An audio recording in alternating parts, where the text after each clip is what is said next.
Ako si Jade Buhoy at narito ang mga napapanahong balita. Base sa pinakahuling datos ng Department of Health o DOH, umabot na sa higit 600,000 ang Pilipinong may sakit na diabetes. Ang naitalang bilang ay mula lamang sa mga Pilipinong na-diagnose at iba pa rito ang mga hindi nakakaalam na sila'y may diabetes. Ayon naman sa Philippine Statistical Authority o PSA, ito ang ikalimang sanhi ng pangunahing sakit na nakamamatay sa bansa. Kung kaya't paalala ng DOH, alamin ang mga sintomas at ugaliing regular na magpakonsulta upang mabantayan ang kalusugan at para na rin sa maagap na gamutan.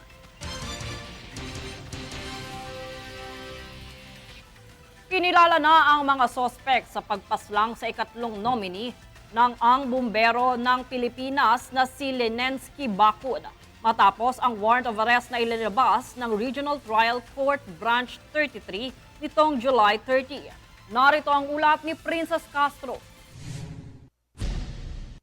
Pinangalanan na ng ang bumbero ng Pilipinas ang pumaslang sa party list nominee na si Lenensky Bacud. Kinilala ang mga suspect na sina Arnold Ford Glynn Umandap at Joshua Hernandez Andalion matapos maglabas ang Regional Trial Court Branch 33 nitong July 30 ng non-bailable warrant of arrest laban sa kanila. Matatanda ang ilang linggo bago sumapit ang midterm elections nitong Mayo ay brutal na pinaslang noong April 28 sa may kanto ng P. Guevara Street, Barangay 435, Sampaloc, Maynila, si Bacud. Kaugnay ng pagkakakilanlan ng mga suspect ay nakaalerto na ang mga pulis na nagsasagawa ng manhunt operation kung saan suot nila ang body cameras sa lahat ng operasyon para sa dagdag proteksyon at impormasyon. Muling pagkakaalam na nakatira si Umandap ay sa Bagak, Bataan habang si Andalion naman ay sa Maragondon, Cavite. Si Umandap ay pinuno ng isang grupong iligal na gumagamit ng pangalan ng ABP habang si Andalion naman ang sinasabing isa sa mga sakay ng motor na ginamit sa pananambang kay Bacud. Isa pa rin sa mga pinaghihinala ang motibo sa pagpaslang na ito ay ang politika. Alok pa rin ng grupo ang 1 milyong pisong pabuya para sa sinumang makapagbibigay ng tamang impormasyon sa mga suspect na nabanggit. Kaugnay nito ay tiniyak ng grupo na sinumang magbibigay ng tip o detalye ay ituturing na confidential para sa kanilang kaligtasan. Para naman sa mga makakakita at makapagtuturo sa mga naturang suspect, mangyari lamang na makipag-ugnayan sa PNP Hotline 117 at sa numero ng CIDG na nakatala sa inyong screen. Princess Castro nag-uulat para sa Golden Nation Network.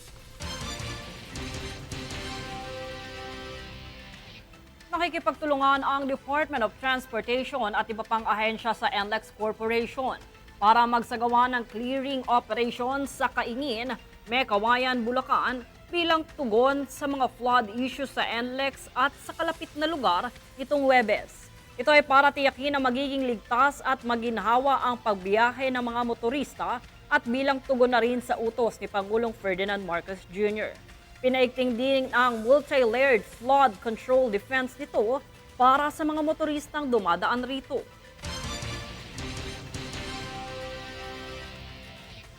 Kami ang boses ng pagbabago. Ako si Jade Buhoy at ito ang News Po. Sa ulo ng mga balita, bilang ng may diabetes sa bansa, umabot na sa higit 600,000. DA, patuloy na isusulong ang 20 pesos rice program sa kabila ng mga kritisismo.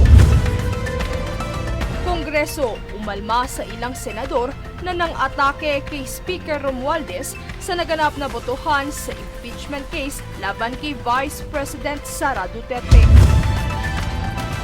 Clearing operation sa Bulacan, isinagawa bilang tugon sa flood issues sa NLEX. BOC, nakumpiska ang higit sa 25 million pesos na halaga ng ipinuslit na kontrabando sa Zamboanga.